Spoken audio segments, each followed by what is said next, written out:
Aloha mai kako. My name is David Lassner, and I serve as the president of the University of Hawaiʻi, leading our 10-campus system and our flagship University of Hawaiʻi at Manoa. We serve these islands, which are the ancestral home of the Kanaka Maoli, or Native Hawaiian people.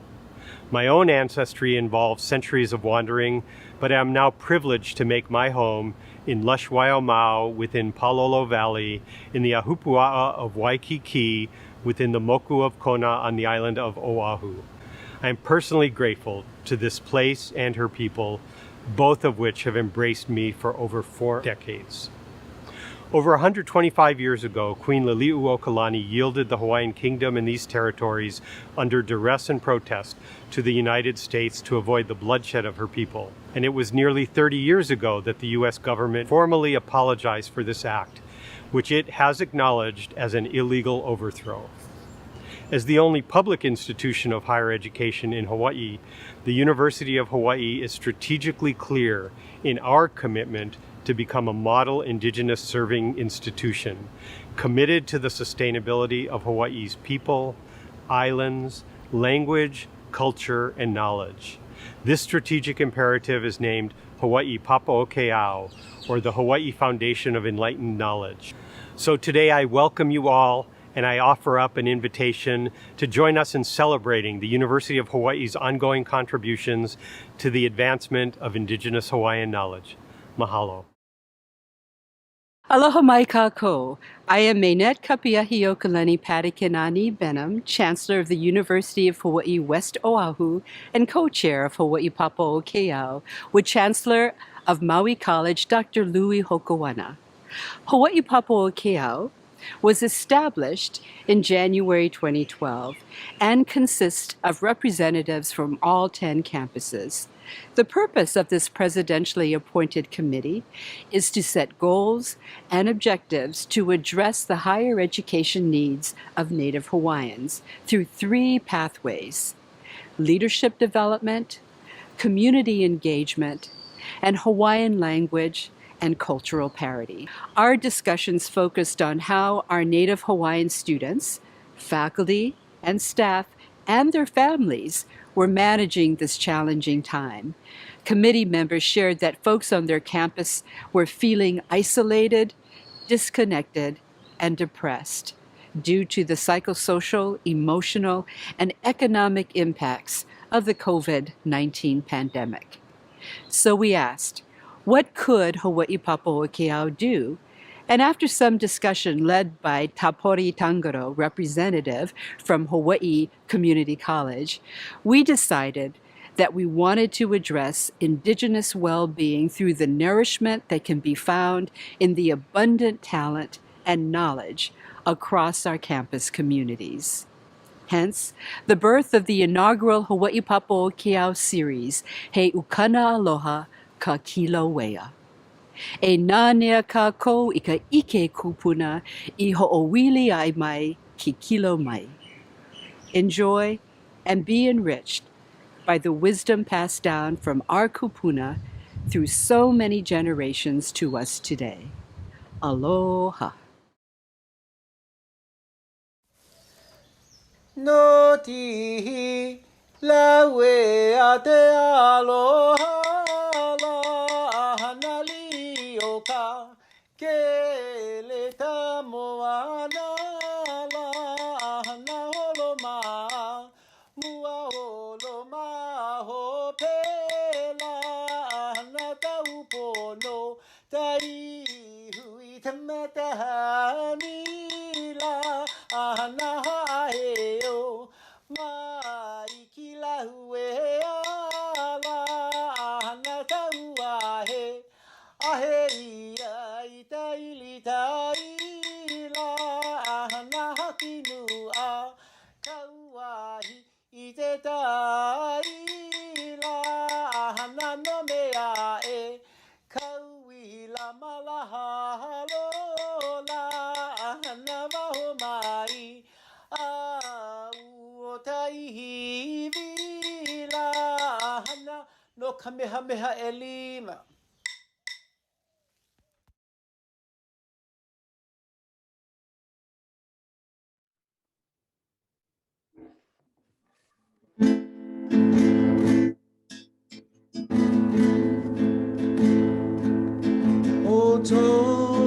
the tale of the mischievous one who fished out all the islands and captured the sun. His deeds and task I will unmask so that you'll understand that before there was a Clark Kent, there was a Hawaiian Superman.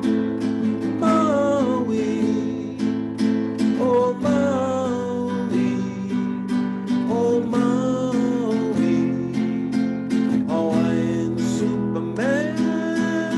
Maui, oh Maui, oh Maui, Hawaiian Superman.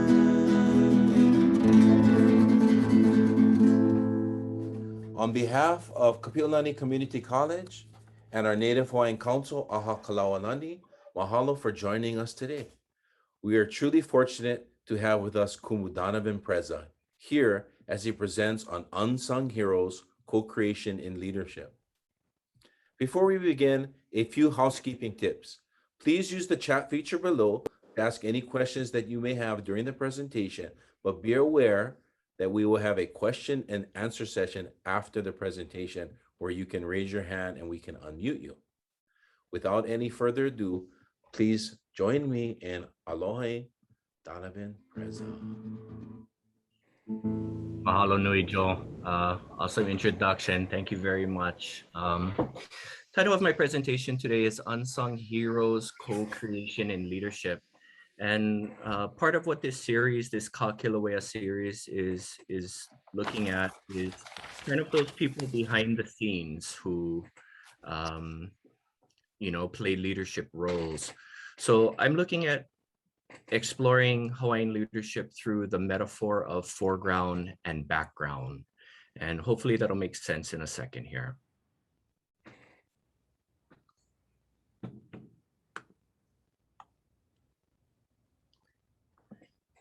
So part of my inspiration for the title and for the framing of this entire presentation is I was part of a professional development kulua'a with Mary Hattori from UH Manoa and Lee Dooley from Kapi'olani Community College.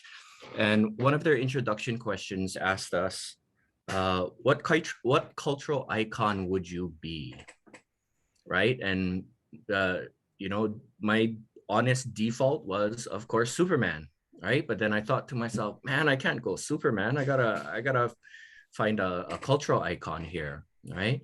So, Superman took me to Hawaiian Superman, and then that took me to Brother Is, right? And what I'm using Brother Is here for is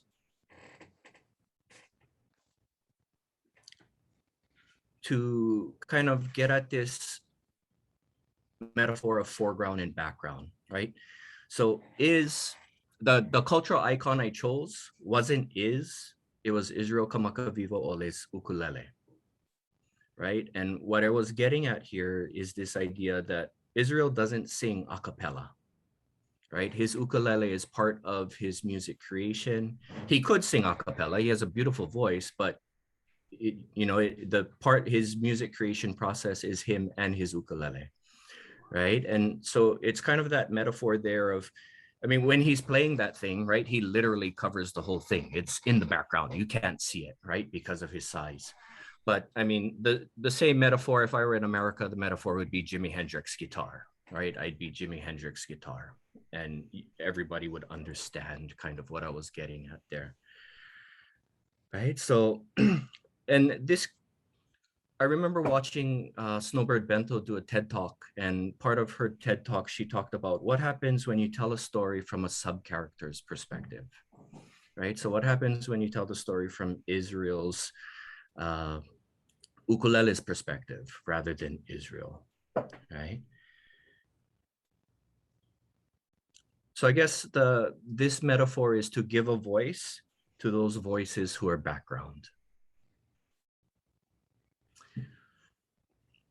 Part of this play is, and part of this framing is getting at this idea of what do you see, right? And what you see is what you focus on, right? Your goals, what you aim at, the questions you ask as a researcher, all of these things determine what you see, right? So do you see a tree or do you see some animals?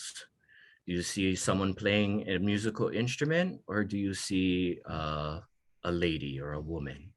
Right? So, and all of this is off of that foreground background metaphor, right? They're all there. They're both there in the picture. It's just what your eye focuses on and which voice is brought to the forefront, right? And in doing this, I don't mean to foreground, I don't mean to background or eliminate the other voice. I intend to bring these other voices out so we can have a more complete story. Right? Not to replace, but to supplement, right? All of these voices are part of this story. Part of the Hawaii Papaʻokeʻau mission and framework is they've created this ka'au framework, a model for student success. So I'm going to try to attempt to frame one of our stories that I go through this framework. Consists of 4 parts: the hua, right? The catalyst to transform, the seed, the egg, the thing that gives birth to something, right? That catalyst to transform. This is your why, right? Why? Why are we doing what we're doing? The ha'alele, or how do we prepare, right? The huaka'i, the trials and tribulations, the ups and downs, the sequence of lives and deaths. What do you have to leave behind, right? That old you, how do you transform into a new you, right? You kind of have this metamorphosis, this kind of rising of the phoenix, if you will. And then 4th, you have the ho'i, and this is the return, right? The reintegrating into your community and bringing things back home and making things better for your community and not just for yourself and your own self-interest, right? But bringing this knowledge that you've gained to make your aina, your land, your place a better place. Yeah. So just want to introduce this real quick to you. We're only going to run one of the stories through this framework, but I didn't think everyone here would be familiar with the framework. Okay. So today we're gonna weave a couple of mo'olelo through this metaphor of foreground and background. And the first mo'olelo, the first succession of stories that I'm going to talk about is David Malo's metaphor of the body politic, right? And if you read Malo or you look at representations of David Malo, you have the ali'i aupuni, the mo'i, the high-ranking chief as the head. You have your higher-ranking ali'i as the shoulders and the chest. You have one of your arms is the kalai moku. Your other arm is the kahuna nui. One of your legs is the mahi'ai and lawai'a. Your other leg is the koa, and the maka'inana making up the fingers and toes, right? And in this metaphor, you see that one, you have lots of intermediaries, right? The kalai moku is the ali'i's intermediary between the people and the chief. The kahuna nui is the intermediary between the chiefs and the gods, right? So you had these people, you had these offices, you had these roles who had these positions of being intermediaries between these different entities, right? You also see that every person in society had a role, had a function, had a place, right? And knowing where you belonged, so to speak. Everybody had a place in this metaphor, right? Due to disease and overthrow, due to disease and depopulation and the 1893 overthrow, I would argue that the ali'i, that class that represented governance, was beheaded, right? After the overthrow of 1893, this body lost its head, lost that thing that guides the body, right? So since 1893, Hawaiian society has been kind of walking around headless in this metaphor, right? The disease part of it is, I mean, most literally, right? The Kamehameha line at least through the Ali'i genealogies, ends with Kamehameha schools and Bernice Pauahi Bishop willing her estate to the school, signifying the end of the Kamehameha line, right? It's for the first time we get Lunalilo elected mo'i, you get Kalakaua elected mo'i, right? Disease played a huge role in wiping out entire Ali'i lines, right? And then you have the overthrow, which literally took governance out of the hands of the Hawaiian people. So part of this presentation is going to be kind of reconciling this headlessness, so to speak.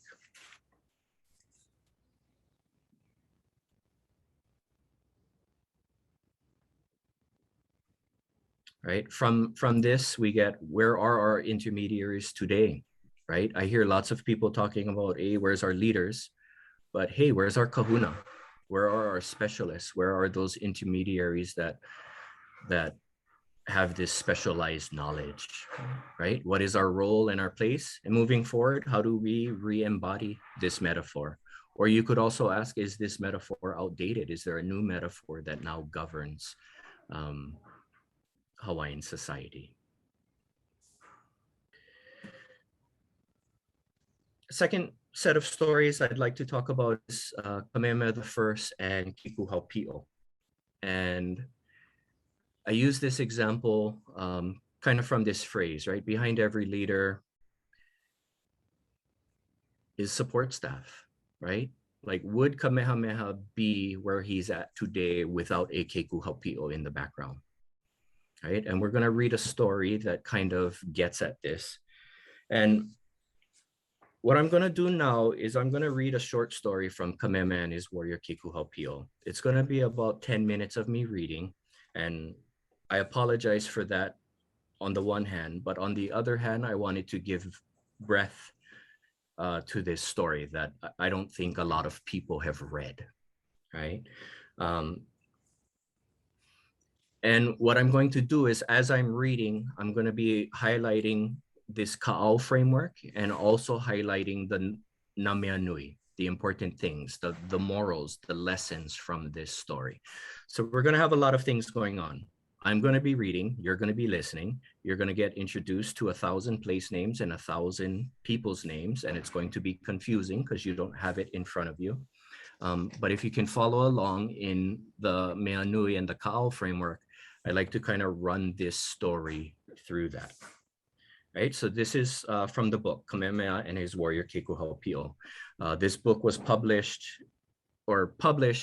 a series of newspaper articles, republished a series of newspaper articles in book form in the 1920s, okay? On the evening of the same day that Kamehameha and Kekuhaupi'o landed at Kailua, Kamehameha went in secret with the kahuna, Holo'ai, and Kekuhaupi'o to La'aloa, a village close to Kahalu'u. Living there was Kaukoko, who had instructed Kekuhaupi'o in spear hurling, and the two of them had instructed Kukalohe, the son of Moana. This man who had taught Kekuhaupi'o was extremely skilled in hurling the spear, and in some other martial arts of the ancient times in Hawaii. That man also was one of the instructors of Ea Ninui, Elani, the father of Kahahana, the ruler of the famous island of Kakuhiheva, Oahu, and also was the one who instructed Kahahana in the many-pointed spear, which was the type of warfare which slaughtered the Alapa and Pi'ipi'i armies at the Battle of Kakanilua at Wailuku, which became a battle bewailed by those who returned to the great island of Hawaii. Right, so here we get one of our reasons, we get one of our hua, one of our impetus, our why, right? We're gonna find out later why Kamehameha is learning to these martial arts from these people. Kamehameha conferred with this instructor who had taught use of the spear. Kamehameha and his former instructor greatly desired to learn this new method, and it was decided that they would return to the land of Hālava in North Kohala, where they would learn this new type of warfare, right? So here, Kamehameha is returning to learn this new method. Keep that idea of learn this new method in the back of your head. We're going to come back to this, right? Holowai immediately advised his son-in-law, Holowai is the kahuna, immediately advised his son-in-law, Kekuhaupio, not to delay their instruction in this new type of warfare, saying, "Here is the important work of the future.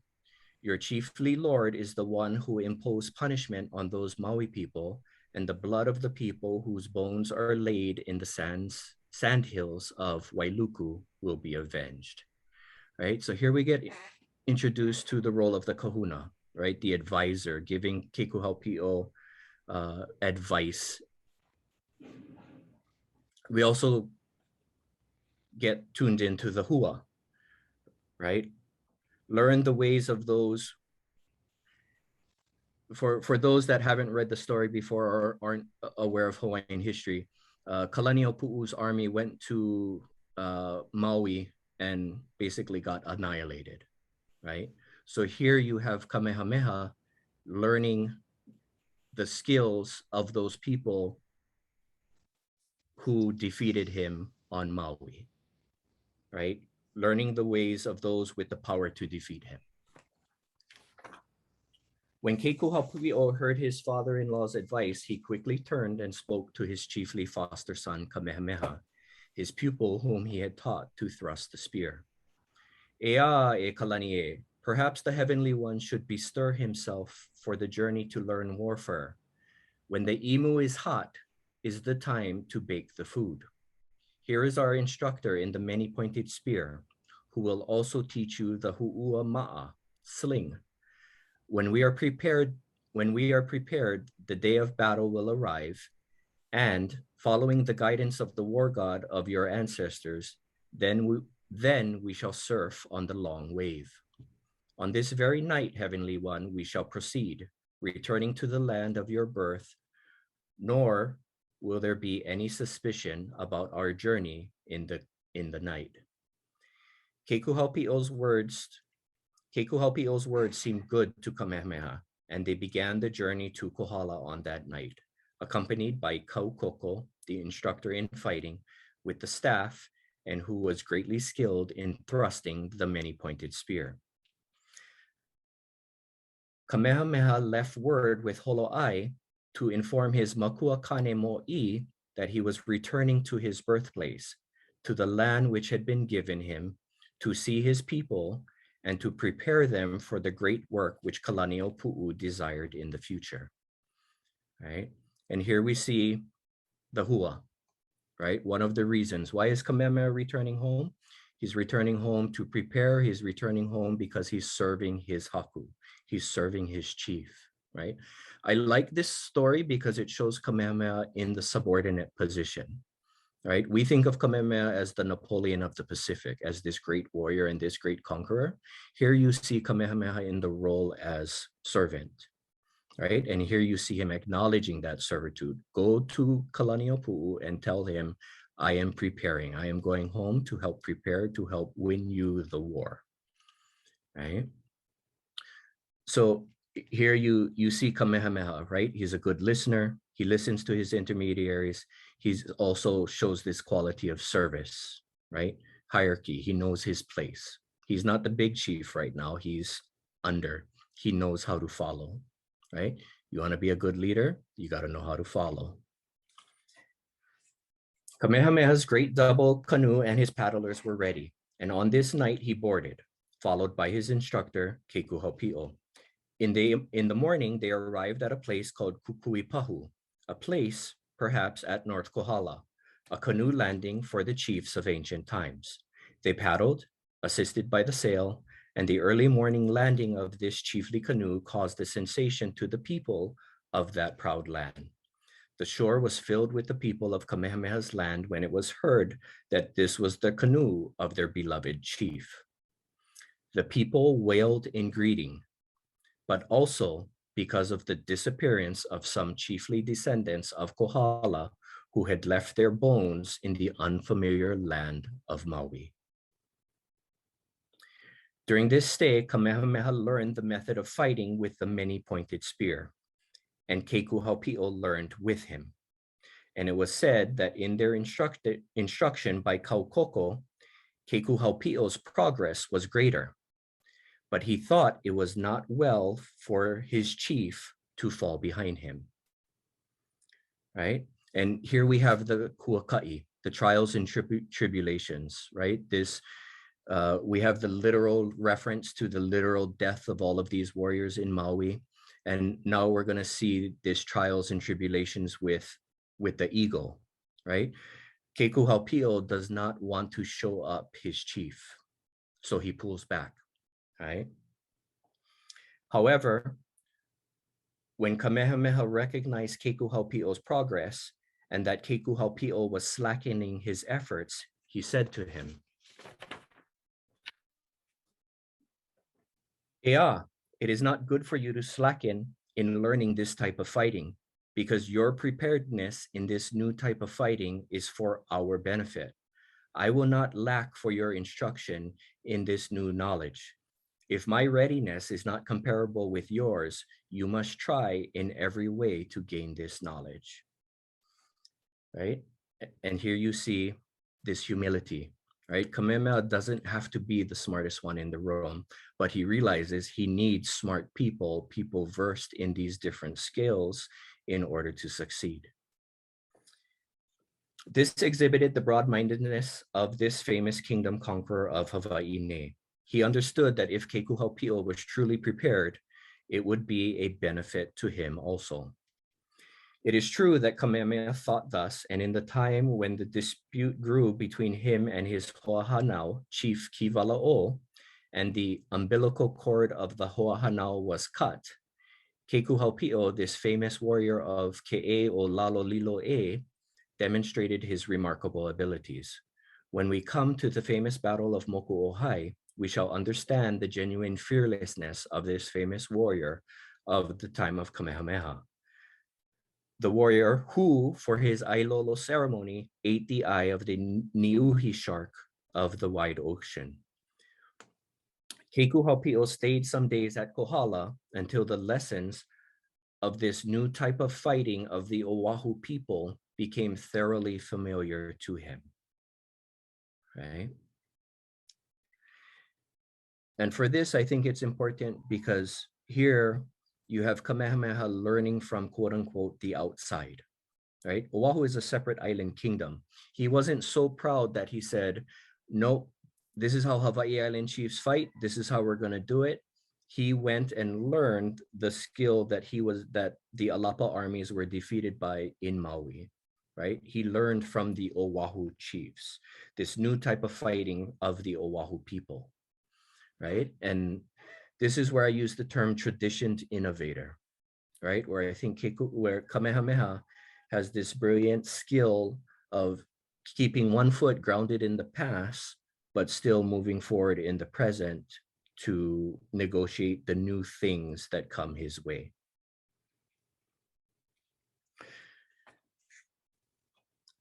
His chiefly foster son also understood the many-pointed spear and its use previously mentioned, in which it was whirled like a water wheel in the wind. When Kekuhaupio had returned from Maui with his foster son, he had not gone to his birthplace to see his parents, although his family longed to see him. This was because affection for his chief was greater than that for his family. This took precedence in the minds of the ancestors of this Hawaiian race in those ancient times, right? One little sentence, but I think very profound, right? This was because affection for his chief was greater than that for his family, right? Today, family is everything. Family, ohana means family. No one gets left behind, right? Ohana is everything. Right here, we see that there may be a different paradigm for the Ali'i class.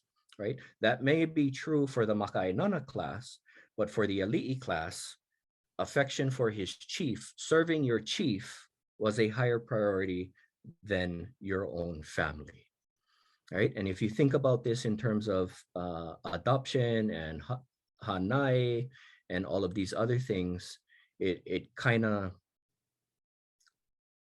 opens your mind up to questions, right?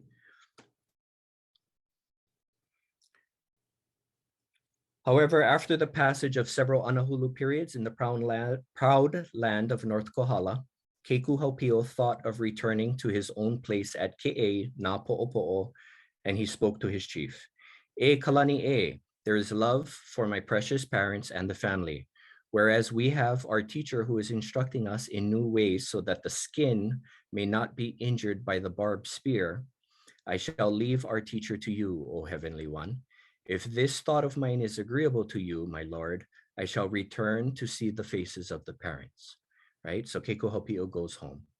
In the mind of Kamehameha, this was appropriate, and he graciously granted permission for Kekuhaupio to return to the land of his birth at Ke'e.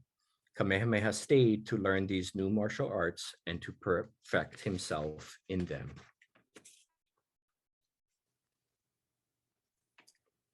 The strange thing about this royal chief was that when Kekuhaupio left for Kona, Kamehameha began to amuse himself with surfing, lelekava, and also engaged in the favorite occupation of the chiefs, a sly reference to lovemaking.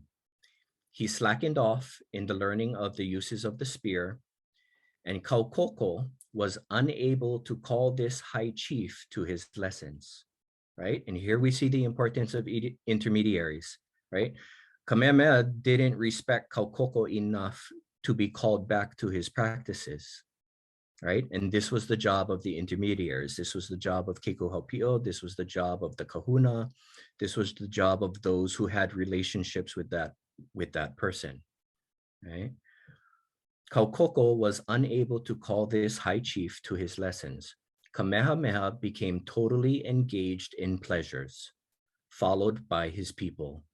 These became days of pleasure also for the commoners who dwelt with him in the land of Kohala, right? And here is where we see leaders' actions affect those who follow, right? Kamehameha starts slacking off. Now all the people of Kohala start slacking off. A certain man from Kohala arrived at Ke'e, and on meeting Kekuhaupio was questioned as to his lord, Chief Kamehameha.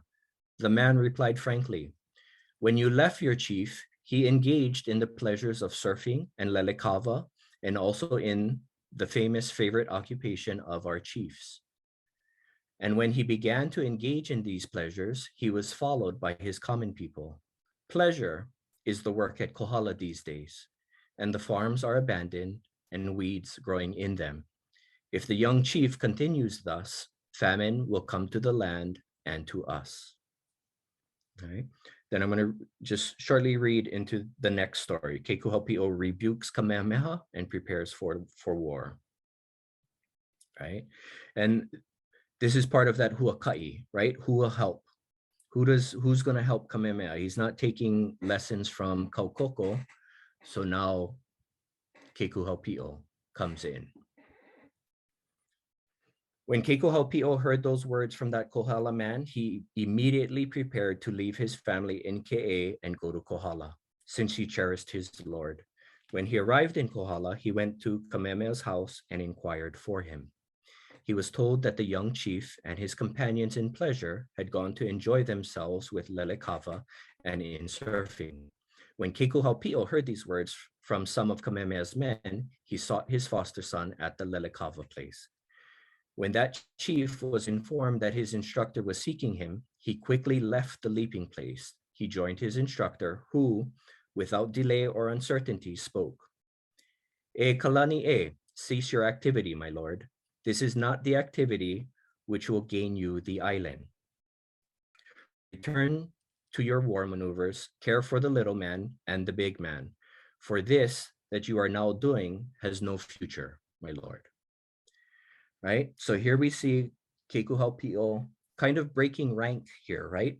And you have the junior keeping the senior in check, right? Kekuhaupio is under Kamehameha, right? You could ask from a cultural standpoint, who is Kekuhaupio to be speaking to Kamehameha that way, right? And that's that role of intermediaries. That's that person that you have that relationship with that can bring you back, that can snap you back into place, right?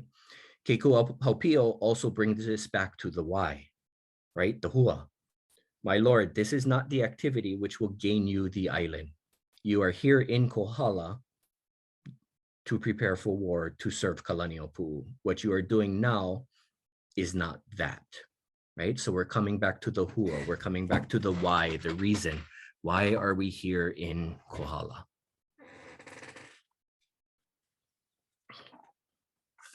When Kamehameha heard these words of advice, he was embarrassed because of giving over to pleasure.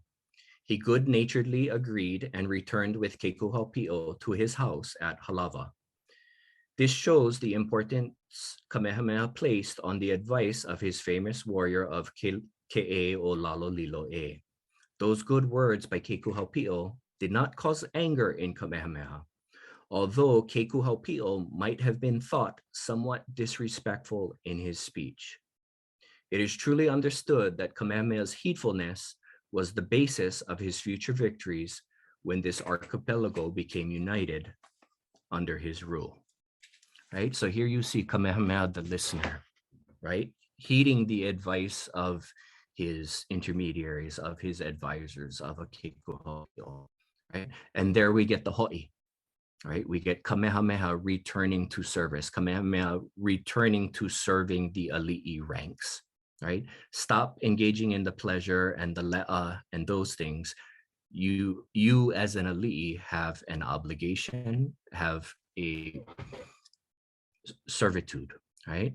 And for me, it's these kinds of stories that really put service learning and service leadership and servant leadership in a whole nother context, right? I don't think the way we use servant leadership today even comes close to touching what these stories are talking about, all right? The amount of sacrifice and, you know, the hua, the mea nui, what was important and what is your role as an ali'i, right? What is your role? You give up those pleasures, right?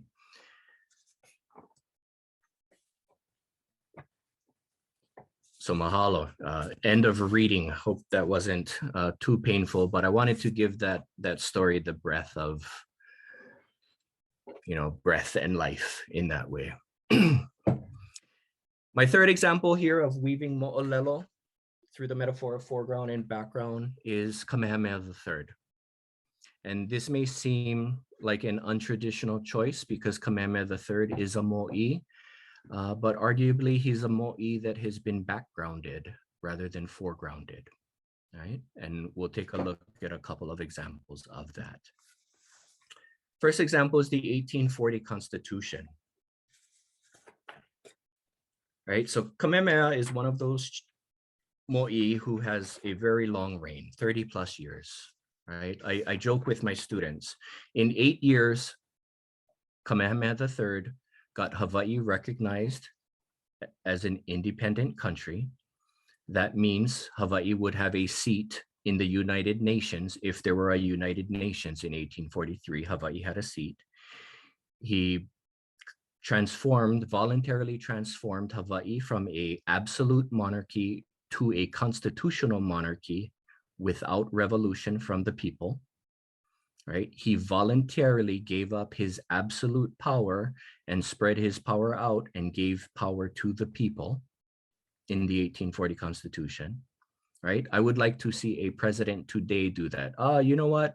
Let me take my absolute power and give it to you people, right? That's what Kamehameha III did, voluntarily without revolution.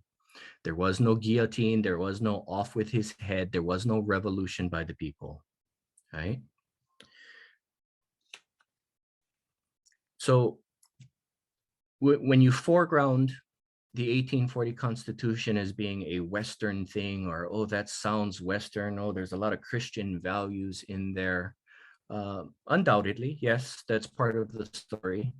But what gets backgrounded is how the 1840 Constitution protected the little man, right? The 1840 Constitution raised the status of the Maka'ai Nana, right? The Maka'ai Nana went from peoples having very little or no rights to getting lots of rights, right? God has also established government and rule for the purpose of peace. But in making laws for the nation, it is by no means proper to enact laws for the protection of the rulers only, without also providing protection for their subjects. Neither is it proper to enact laws to enrich the chiefs only, without regard to enriching their subjects also. Right? So here you see the little man is protected in constitutional law. Right? So ask yourself, as a Maka'ai Nana, would you prefer to have these protections in the Constitution, or would you prefer not to have them? Right? You'd be living in a very different world without such protections. You would be fighting on the streets to get such protections. Right?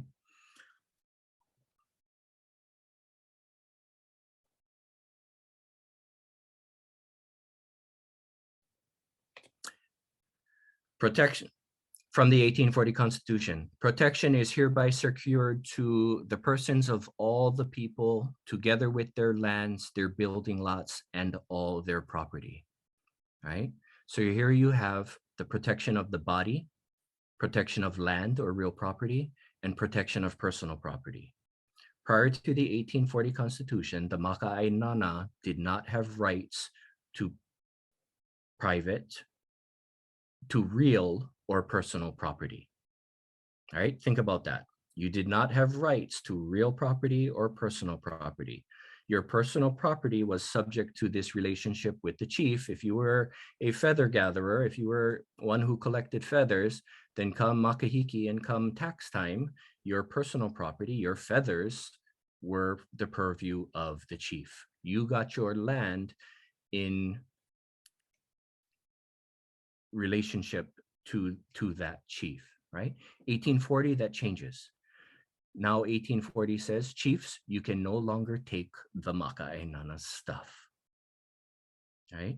And you also get protection for the body, right? The first time Kanaka's bodies were protected by law would have been the Mamalahoa, Kamehameha the Great, right? Where you could no longer take a person's life needlessly on the road. What does that mean? Before Mamalahoa, you could. You had no protection of the body before Mamalahoa, right? So here, arguably, you see an extension of that protection for the human body for the Kanaka, right? And also protection for their real property and their personal property. Again, I would rather live in a world where I was not subject to arbitrary taking away of my stuff by a third party. Right? For me, this is an uplifting of the little man.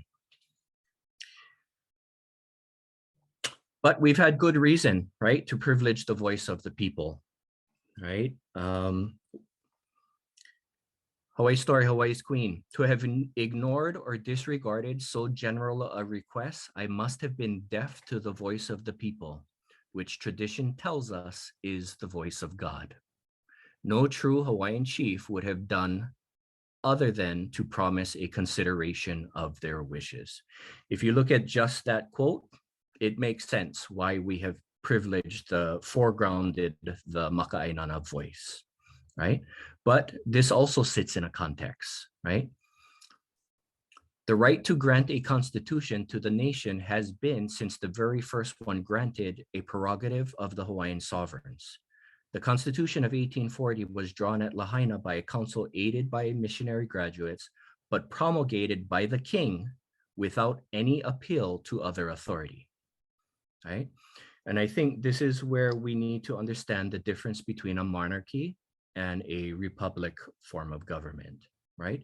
In America, power comes from the people. There was a revolution against the monarch of Great Britain in order to secure American independence, right?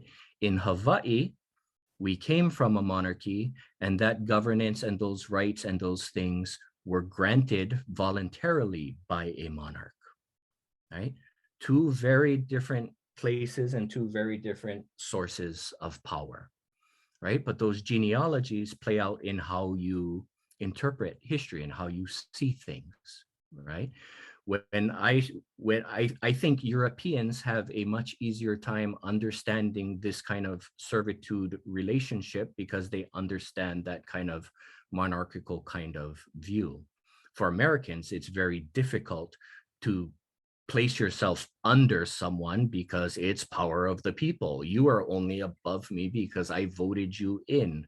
You are there by my authority, right? Here we see law was the prerogative of the Hawaiian sovereigns, right?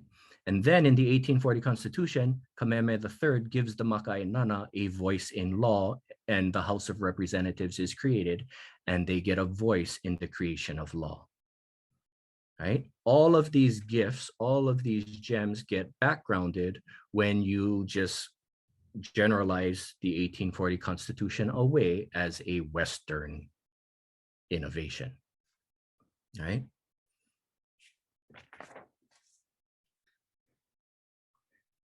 Next story is petitions to 1845 petitions to Kamehameha III, right? Again, we have the Maka'ainana's voice. The petitions are written by the Maka'ainana, and we hear their side of the story. Their basic premise was, please refuse the foreigners appointed as ministers for the Hawaiian government, right? The Maka'ainana of Lahaina, of Maui, of Lanai, and Kona were concerned that there were too many foreigners in government, right? And this is where I think it's important to understand how important it is to properly diagnose a problem, right? If you properly diagnose a problem, you can fix the problem. If you misdiagnose the problem, you're going to be fixing something, but you didn't fix the original problem, right? So if we take a look at this framing, right? If we look at this from the Maka'ainana's perspective and we foreground their perspective, then the problem is foreigners in government. Joe, what would you then say is the practical solution to that problem? Get rid of the foreigners. Right? Only makes sense. Thank you, Joe. Right?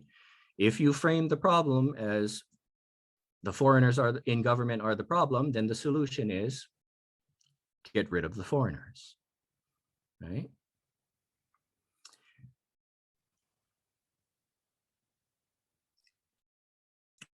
Kamehameha responds, that is why I have appointed foreign officials so as to clearly know all of the rights in the great nations. I have not appointed these foreign officials out of scorn for the ancient people of the land. They are appointed because my own circle is unable to fully grasp the processes in these great lands that have joined with us. The power to terminate their roles as officials here in Hawaii rests with me. I am hopeful that the time will come when these occupations come back to us. Once the young chiefs are educated. I understand the importance of the Hawaiian statesmen, but the Hawaiian statesmen cannot become foreign statesmen. Therefore, I see that it is necessary that I appoint advisors that are appropriate for that side of us. For that reason, I deny the subjects' petitions to terminate those foreign spokesmen in deference to the Hawaiian statesmen. So Kamehameha III doesn't give in to the petitions, right? He articulates, for me, the problem is we don't have enough qualified, competent, educated Hawaiians. I am hopeful that the time will come when these occupations come back to us once the young chiefs are educated. For Kamehameha III, the problem is one of education and training. Right? So depending how you frame this question, depending on which voices you want to lift and which voices you want to foreground and background, you can frame very different research questions. And those research questions will lead you to very different answers. Third example for Kamehameha III, the Great Mahele. Great Mahele is Hawaii's transition to private property. And in this question, The missionaries are foregrounded and Kamehameha III is backgrounded, all right? And this comes in the form of what question you choose to ask, right? Are you asking, why did the missionaries want the mehele? Or are you asking, why did Kamehameha III want the mehele? If you ask, why did the missionaries want the mehele, then you get the missionary voice and the missionary answer, right? One of the forms that this takes is this concept that Hawaiians didn't own land. Whenever I give land presentations, I often hear this.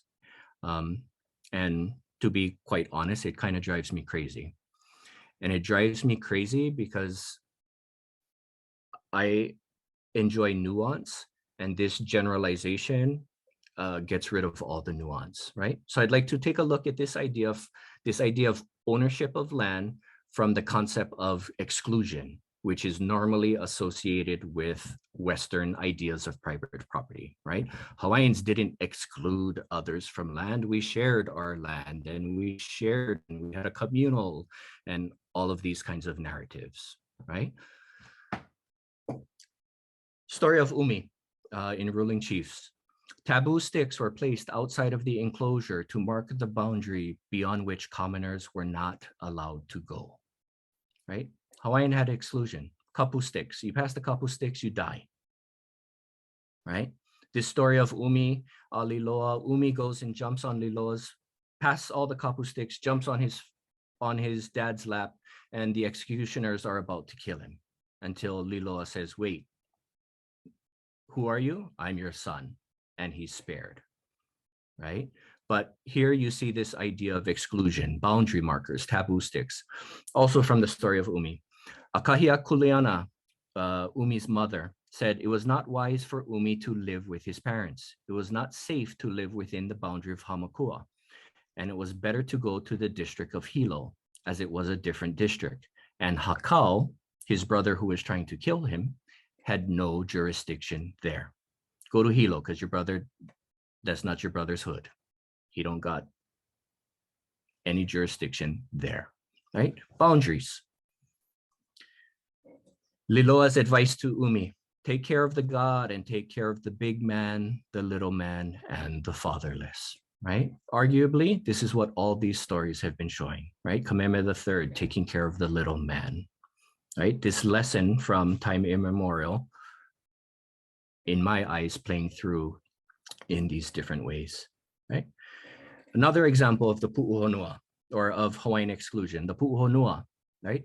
This one's significant because the pu'uhonua limited the reach of the government.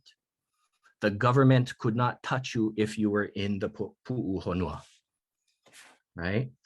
To put it in academic terms, right? The pu'uhonua limits the state's legitimate use of physical power, right? The state could not touch you, right? What we learn is there's bounded space. There's sacred space. There's a space that not even the state or the government could breach. Sacred space beyond the reach of the state existed, right? The big man had constraints too. Absolute power was not totally absolute in this sense. Even Kamehameha the Great could not touch you in this space.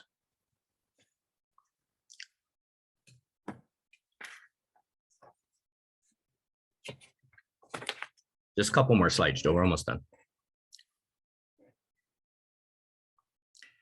So how to move forward, right? Here we are, headless, without a head, but we got the body, we got everything else walking around. How do we move forward, right?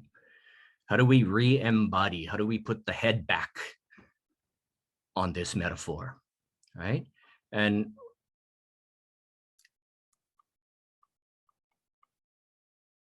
for me, these are the lessons that we've talked about, right? Education and competence, right? In this day and age, it's not popular to say, but I think the stories that we just listen to speak to it, right? Education and competence. I should not get a job just because I'm Hawaiian. I should get a job because I'm competent and I'm trained. And I understand better than anyone the 146 years of occupation that we've been living with and the systemic things that have caused that, right? But the morals and the lessons that I get from these stories that I just read tell me our ali'i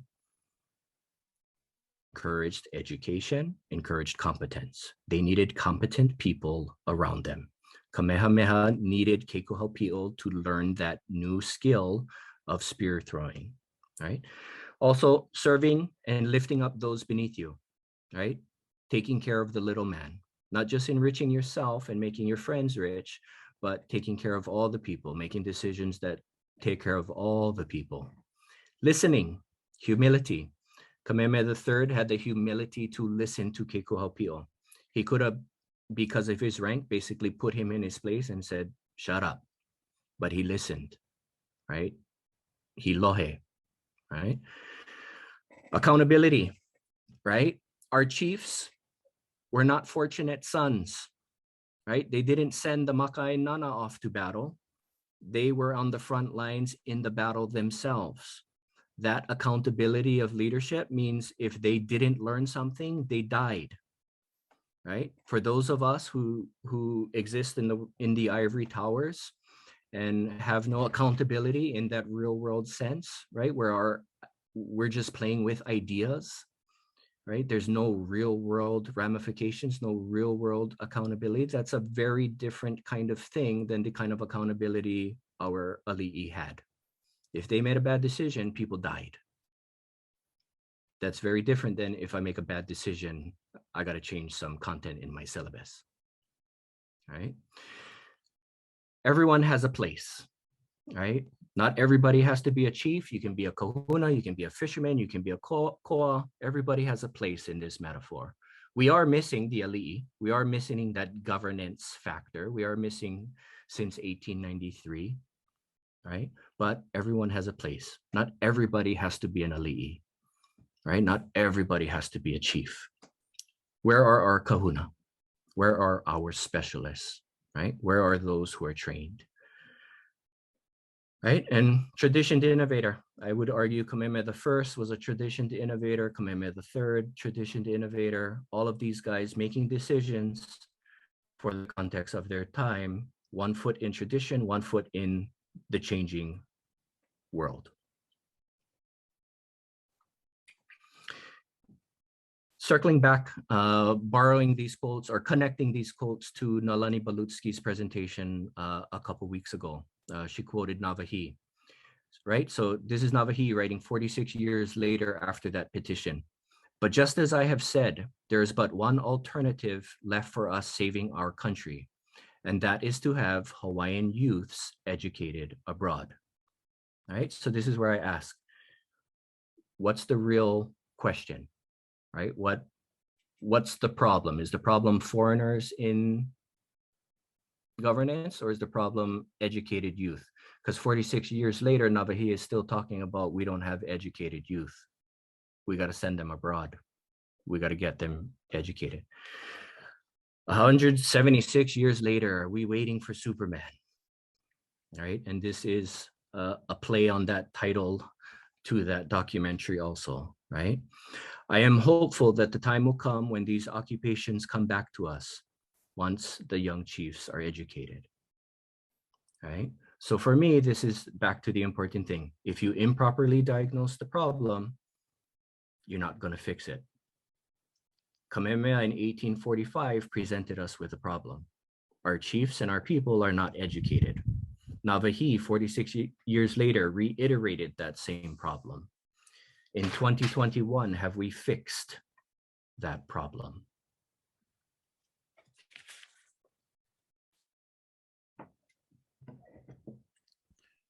Mahalo, Donovan. Awesome presentation. We want to mahalo you for all of the insight today. And we're going to continue. We want to mahalo everyone for joining us today. And we're going to stop the recording. And for those of you who want to stay behind and ask questions freely, we can have a discussion. And we'll do that now.